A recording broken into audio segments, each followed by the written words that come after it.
Right, I've been asked several times about how to do sheeting of wings with plywood sheeting and get them round this tight radius. So I thought we'd do a quick little tutorial about how I do it. The plywood here is 0.8 of a millimetre, which dispels some of the rumours people have got about using the PVA let it dry method. But this is how I'm going to take this piece of plywood around this very tight radius to carry on the next bit of the wing skin. The first thing I'm going to do is pull it back as far as it wants to go, and then normal scrubbing brush, and this is just cold water, nothing special here, don't need too much because it runs all over the bench, and I'm going to start working the plywood. Okay. I'm pulling this quite hard to get this as tight as possible and also to open up the grain in the wood. And the little scouring job is just forcing the water into obviously the first layer of plywood. It's not going to go through any further because the glue joint in the laminations of the plywood, but I'm really pulling this very, very hard here, absolutely as hard as I can do. And I'll scrub this for a bit. Quite painful on the fingers doing this with 0.8 ply. 0.6 or 0.4, it's an absolute doddle. But got to rest for a minute, that's actually quite painful.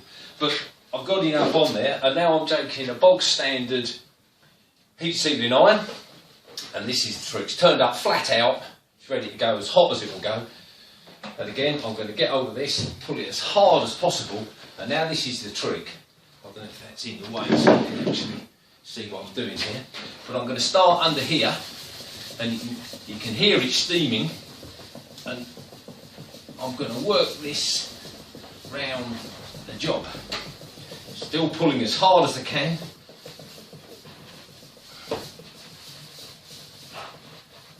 I should have said beforehand that I've already spread PVA onto the model, so it's actually activating the glue. And now you can see it's pretty much steamed its way round the leading edge.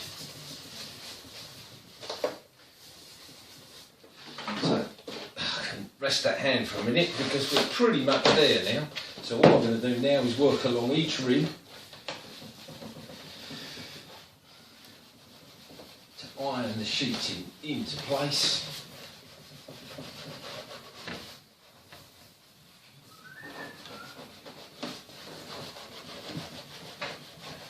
Slight undercamber on this wing, so I'm going to have to work it all the way along. Get it to sit down nicely.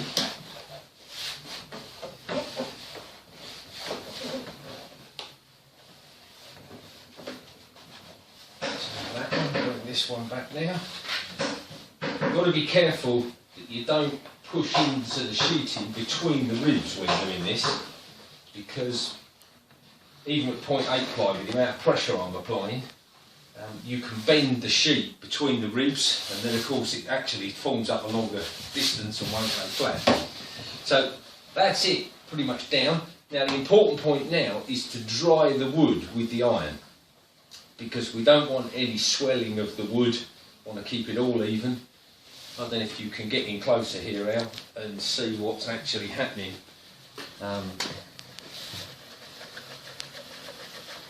It's all being filled on a handheld tablet, so if there's any shakiness in it, apologise. See the idea here. Now, one more important thing to do. Once you've got this, I'm just checking that it's all tacked down on here. As you run your hand over it, you can feel if it's lifting anywhere, or you can even hear it, that it clicks slightly on the glue joint. But that's good. Right, get the water off the bench. And now I need to turn the wing over.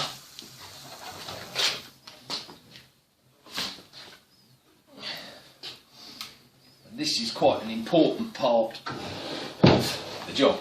All this water on here, I'm going to dry that over, but what I'm also going to do, this first part was put on dry, is I'm going to use this excess water, drying it by steaming it, and it takes some of the set and load out of the wood on this side. So in effect we're steaming it the same way, and that will de-stress the wood. It also dries it rather conveniently, stops the grain being lifted. But you can see as I'm going along here, I'm actually drying the wood out.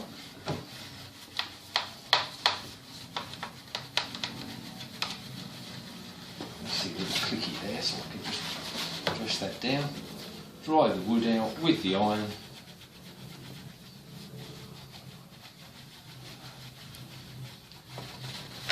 And that's it.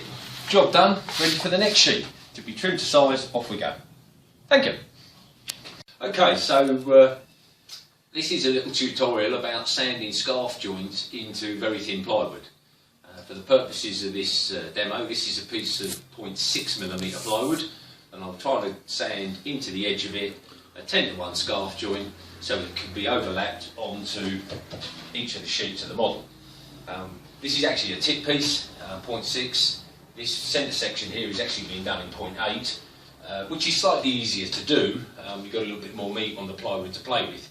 But the principle is exactly the same, and I'm going to do this bit of 0.6 so you can see what's what. I've got on the bench here a piece of just MDF.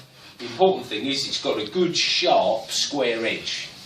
As you sand these, you tend to round the edge off.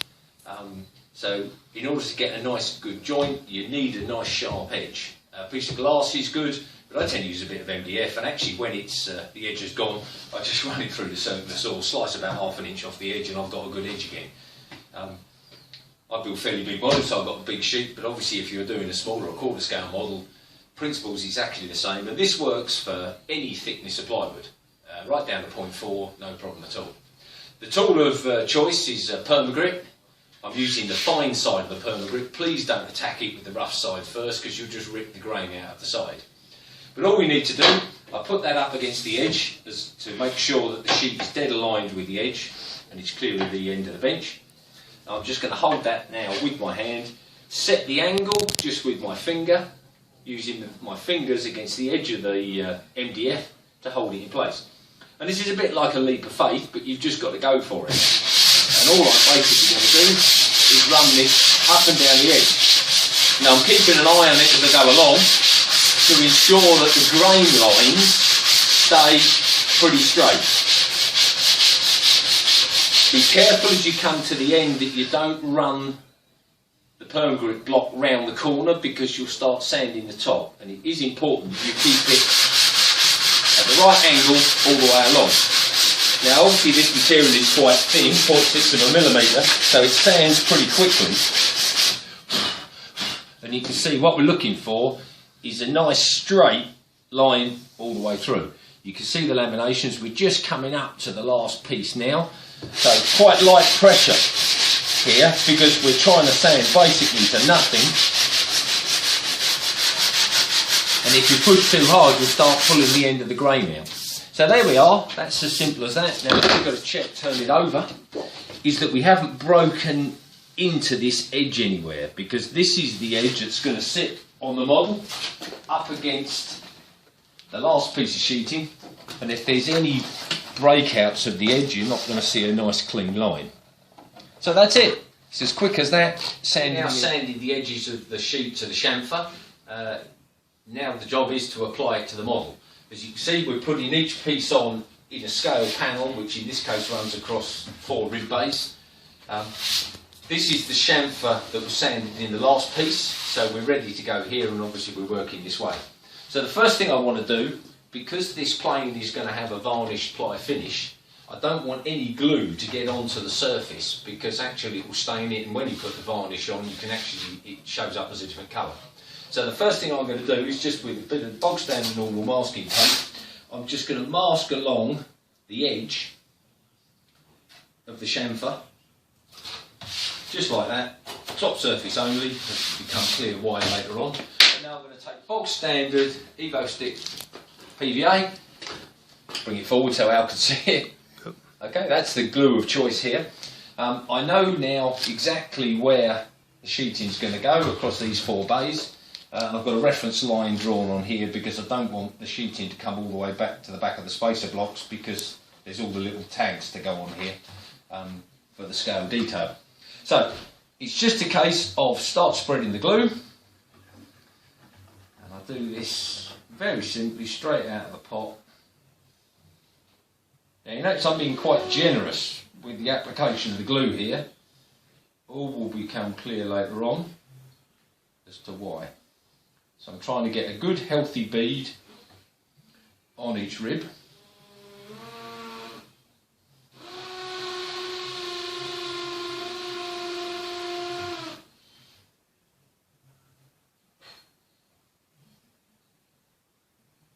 Obviously, whilst doing this, the accuracy of cutting the ply to size and its positioning on the model is important.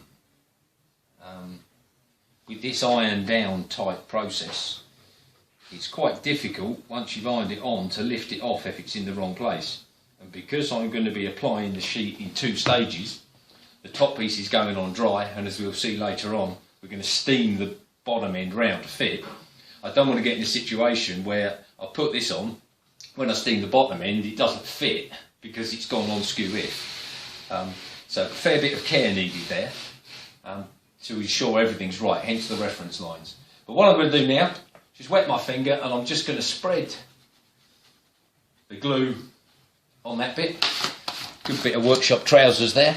Now I'm going to take this plywood and I'm going to bring it up against the reference lines that I've got, just like that and like this, and I'm just going to lay it down over the job and smooth it down. Now again, this plywood here is 0.8 of a millimetre thick, so it takes quite some force to bend it round, but this process is quite happy. So I'm now going to lift that off, and now you see why I put an excess of glue on. We'll just park that for a minute, because what I'm going to do now is just evenly spread the glue over the ribs, slightly smoothing it out with my finger. I want to keep a reasonable amount of glue on here. Certainly don't want any dry pieces. Make sure there's nothing caught up on the ribs. A nice sort of even coverage. I want it even coverage because I want this to dry, and I don't want it to dry with any blobs or anything on. So that's that side of it, and now we're just going to move along the bench. Excuse our shuffling back there. Handheld iPad. Wet finger now, and I'm just going to work this glue in along here. Where there's anything missing, didn't quite touch, just a little bit of excess glue like that. And again, I'm looking for an even sort of coverage. Adding a bit of excess glue there, and then just working it round with the finger like that, back down this one, trying to get a fairly even coverage of glue.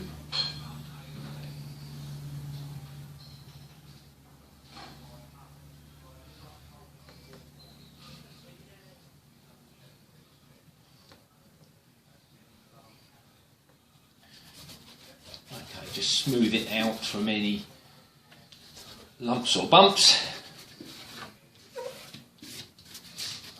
That's it. We can now let that dry and then we'll iron it onto the model. Okay, so having spread the glue and let it dry, we've now got completely clear glue. The time now is to add this piece of sheet. So again, using the reference lines, first of all I'll remove the masking and I'm going to bring the sheet into position. Conveniently now, of course, there's very little grab from the glue, so you've got time to position the sheet properly, making sure it's exactly where you need it to be. So there we are, happy with the sheet. It lines up nicely here, and with a bit of a push we can get it part way around the leading edge, but the glue will also help that. So iron's still running flat out. He says, having moved it from one to another, just make sure the iron is doing its job.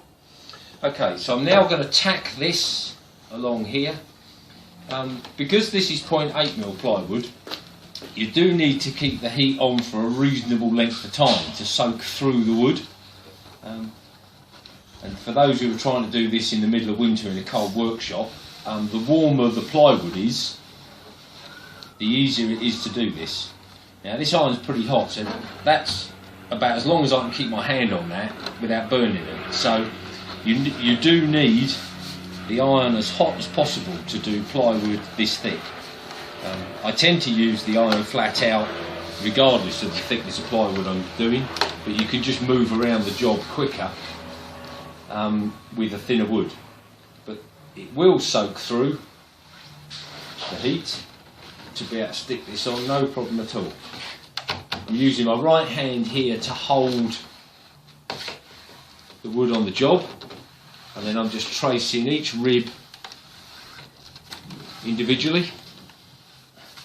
So it's quite a push to push this plywood round, but it will demonstrate how good the adhesive qualities of this white glue are once the heat reactivates it. So again, I've just got to hang on to that as fairly tight, and I can coax this round the job.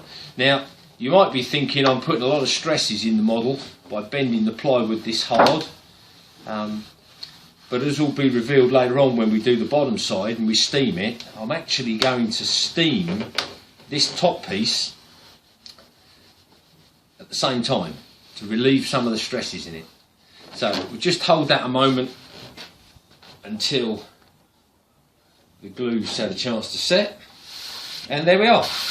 That's it, bonded on. That's how strong a glue joint can be, just using heat and EvoStick wood adhesive. So now we'll flip the model over, add glue to the other side, and then we'll be ready, once that's dried, to stick the bottom sheeting on. So, having ironed that piece down, we now need to spread the glue on the bottom surface.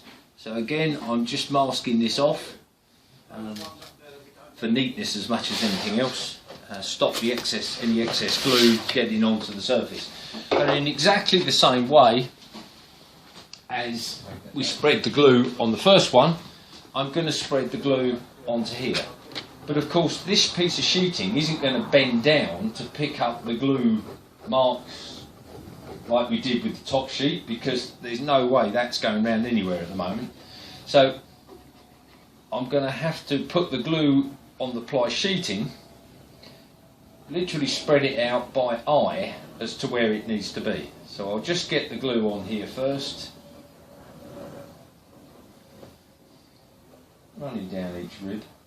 Of course all of this does rely on the fact that the wing has been properly sanded flat in the first place, and that there's no humps or bumps or lumps on the ribs, because any unevenness, the sheeting is not going to lay down flat. So prior to doing this, everything has been sanded flat as it should be. So that's spread the glue on there. Now to do the glue on here, all I'm basically going to do, I don't know if you can see this from here out, is basically spread the glue like this. I know that's right on the edge, so we'll get some glue up there.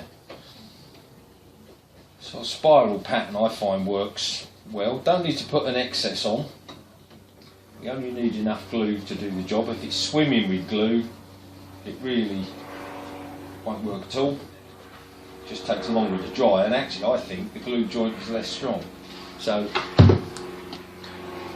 we just spread that around. I find it best to spread it just with a side to side motion here.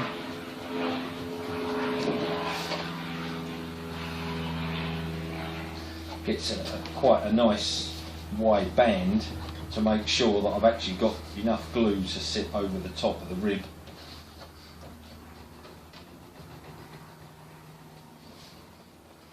Spreading it out as even as it can go. And the excess can be put when you think there might be shortage. Don't want too much on there. And now I've got to come along here.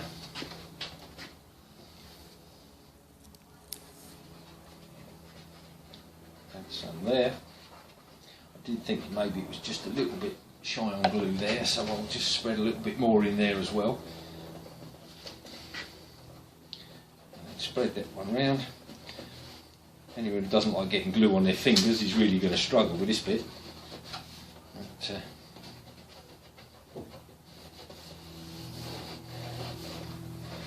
in answer to the question, why does everybody think my workshop trousers look such a mess, it's because it's the best place to clear your glue out. So just run around here again, make sure there's no excess. Don't want any blotches anywhere. Any excess glue is just adding weight, so we need to get rid of that. And there we are, we'll wait for that to dry and then we can iron that on.